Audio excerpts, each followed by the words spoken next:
आप सबको जय मसीह की। Praise the Lord. मैं आशा करता हूं कि आप सब कुशल से होंगे प्रभु यीशु के नाम से।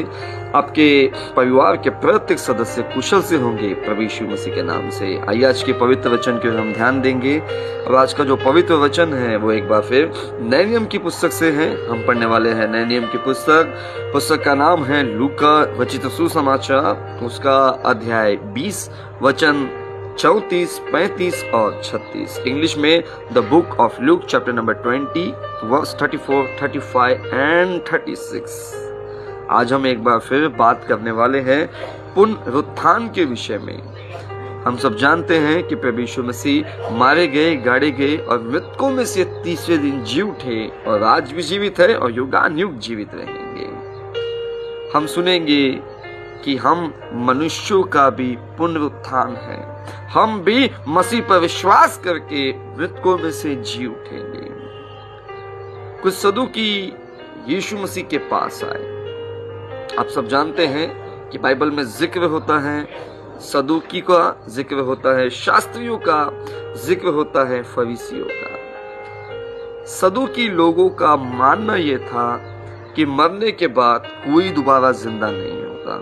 सदूकी लोग पुनरुत्थान पर विश्वास नहीं करते थे। शास्त्री और फरीसी लोग पुनरुत्थान पर विश्वास करते थे। शास्त्री और फरीसियों का मानना था कि मुर्दे जी उठेंगे। लेकिन जब बात यीशु मसीह की आती है तो शास्त्री और फरीसी विश्वास करने के लिए तैयार नहीं है कि यीशु मसीह मृतकों में से जी उठे हैं।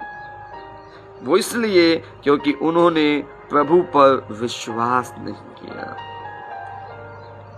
ऐसे शास्त्रीय फरीसियों का मानना है कि मुर्दे जी उठेंगे, लेकिन जब बात प्रभु की आई और प्रभु मृतकों में से जी उठे तो वो विश्वास करने के लिए तैयार नहीं है कि यीशु मसीह ही परमेश्वर का पुत्र है और सचमुच प्रभु यीशु मसीह मृतकों में से जी उठे। इसे हम कहेंगे कि आप ज्ञान तो रखते हैं लेकिन मानने को तैयार नहीं कि ये काम हो सकता है। और बाइबल में लिखा है ऐसे लोग भक्ति का भेष तो धरेंगे परंतु परमेश्वर की शक्ति को नहीं मानेंगे। क्या हम भी ऐसे ही हैं जो ज्ञान तो रखते हैं लेकिन ये मानने को तैयार नहीं कि परमेश्वर ऐसा कर सकता है? इसे बोला गया है कि अंतिम दिनों में अधर्म में जीने वाले लोग जो भक्ति का भेष तो धरेंगे परंतु उसकी शक्ति को न मानेंगे। तो कुछ सदूकी प्रभु यीशु मसीह के पास आते हैं और प्रभु यीशु मसीह के पास आकर उनसे कहते हैं मूसा ने हमारे लिए लिखा था कि यदि किसी का भाई बिना संतान मर जाए, मैं सरल शब्दों में आपको समझाता हूं कि आप हो, आपका विवाह हुआ है, आपकी मृत्यु हो गई परंतु आपको आपकी पत्नी से कोई संतान उत्पन्न नहीं हुई, तो नियम के अनुसार जो दूसरा भाई है वो उस विडो से विवाह करेगा और अपने भाई के लिए संतान उत्पन्न करेगा। सदूकी कहते हैं कि 7 भाई हैं और 7 के साथ ऐसा ही हुआ। पहले एक ने विवाह किया, वो बिन संतान मर गया, फिर दूसरे भाई ने विवाह किया, वो भी बिन संतान मर गया, फिर तीसरे ने विवाह किया, वो भी बिन संतान मर गया। ऐसा 7 ने विवाह किया और 7 के 7 बिन संतान मर गए। और वे कहते हैं कि प्रभु आप कहते हैं पुनरुत्थान है, तो जब पुनरुत्थान होगा, जब मुर्दे जी उठेंगे, तो वह स्त्री जिनसे इन 7 ने विवाह किया वह किसकी स्त्री कहलाएंगी?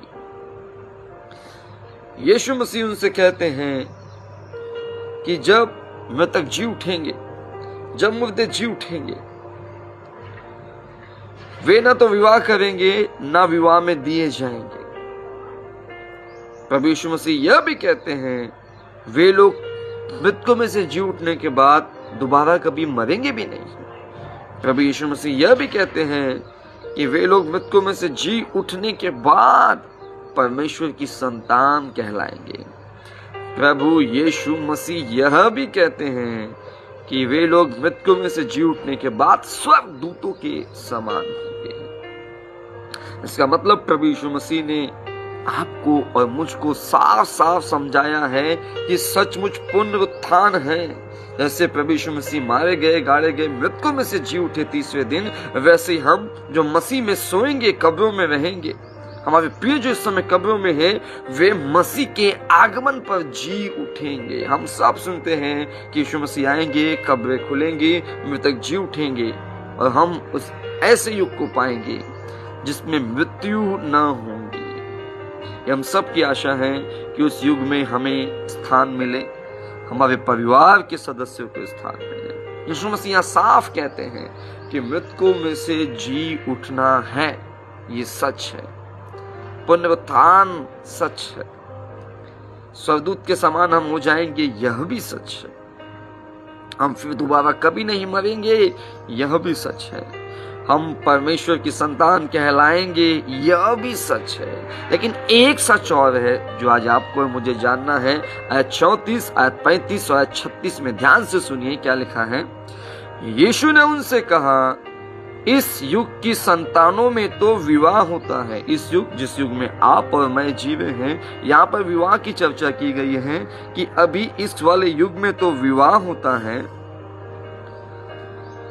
इस युग की संतानों में तो विवाह होता है, पर जो लोग इस योग्य ठहरेंगे कि उस युग को और मरे हुए में से जी उठने को प्राप्त करे। ध्यान से सुनिए, सबके लिए ये बात नहीं लिखी गई। यीशु मसीह सदूकियों से कहते हैं कि हे सदूकियों सुनो, इस युग के लोगों में तो विवाह होते हैं, इस युग के लोग विवाह करते हैं, लेकिन ध्यान से सुनिए, उस युग को हम बोलते हैं यीशु मसीह का सेकंड कमिंग, यीशु मसीह के द्वितीय आगमन की बात की जा रही है। बाइबल में लिखा है, पुराना आकाश पुरानी पृथ्वी हट जाएंगी और नया आकाश नई पृथ्वी यरूशलेम को परमेश्वर नए सिरे से बनाएगा।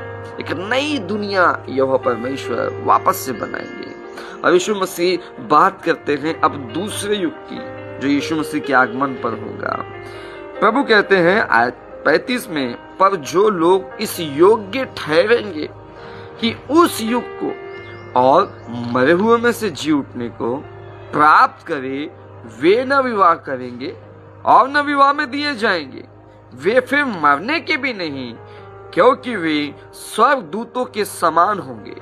पुनरुत्थान की संतान होने से परमेश्वर की भी संतान होंगे।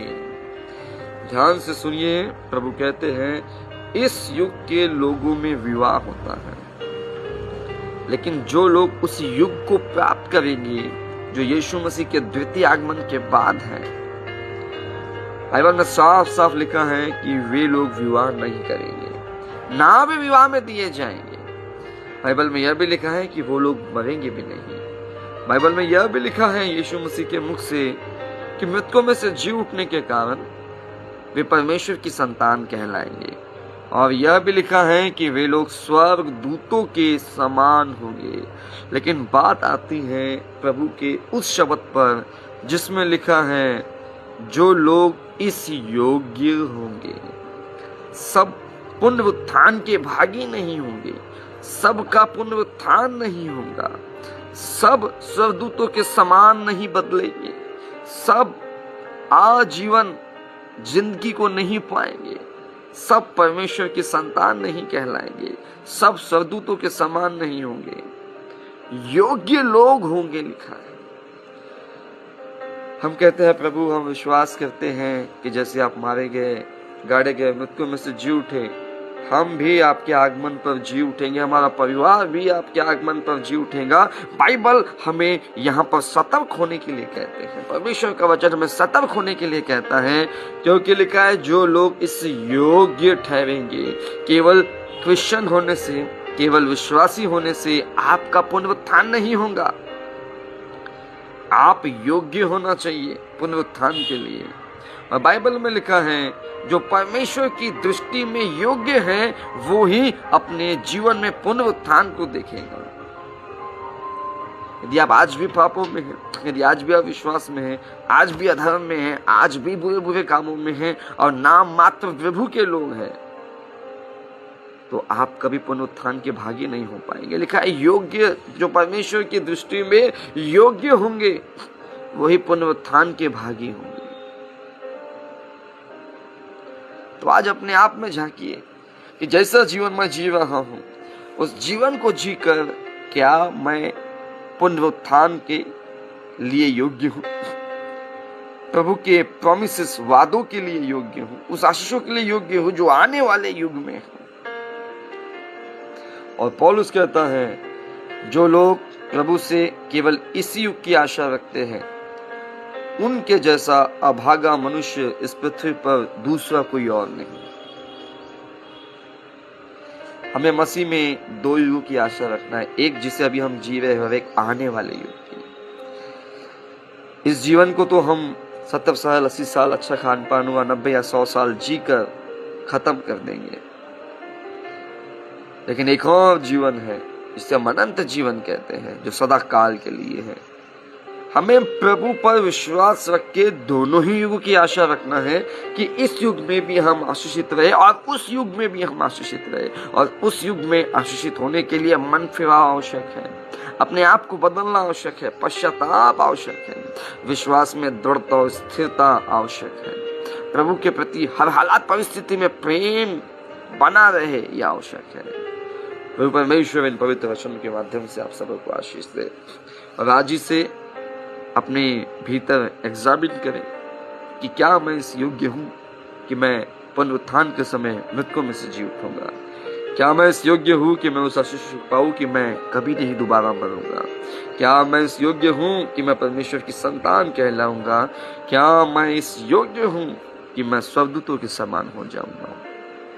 अगर नहीं हूं तो अपने आप को बनाऊं प्रभु के वचन के अनुसार, जैसा प्रभु कहता है वैसा ही जीकर, क्योंकि लिखा है योग्य लोग भागी होंगे पुनरुत्थान के, सभी नहीं। तो आज से अपने आप को योग्य बनाए और पुनरुत्थान के भागी बने। हम प्रार्थना करते हैं। पवित्र पिता प्रभु यीशु के नाम से हम धन्यवाद देते हैं, सुंदर वचन के माध्यम से आपने हमसे बात की। आज का वचन सचमुच हमारे लिए आशीष में ठहरा है। जो वचन से उत्तम भाग पाया है प्रभु, उसी में जीवन बिताने के लिए आप सहायता करें। यीशु मसीह के नाम से पिता प्रार्थना मांगते हैं, आमीन।